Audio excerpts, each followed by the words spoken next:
ಪ್ರಾಧಿಕಾರದ ಆದೇಶದ ಕಾರಣಕ್ಕಾಗಿ ಸರ್ಕಾರ ತಮಿಳುನಾಡಿಗೆ ನೀರು ಹರಿಸ್ತಾ ಇದೆ. ಮಂಡ್ಯದಲ್ಲಿ ಇದರ ಬಗ್ಗೆ ಪ್ರತಿಭಟನೆಗಳಾಗ್ತಾನೆ ಇದೆ. ಇವತ್ತು ಕೂಡ ಮುಂದುವರೆದಿದೆ ಪ್ರತಿಭಟನೆ.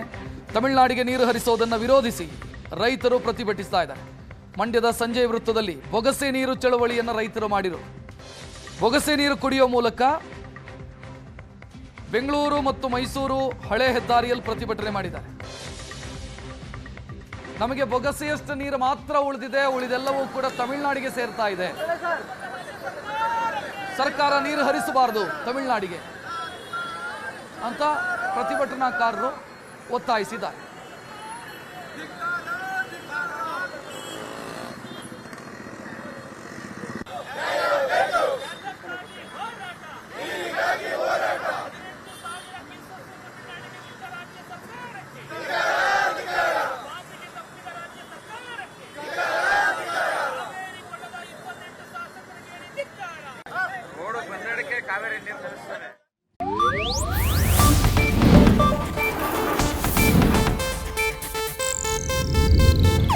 ಇದು ಏಷ್ಯಾನೆಟ್ ನ್ಯೂಸ್ ನೆಟ್ವರ್ಕ್ ಪ್ರಸ್ತುತಿ.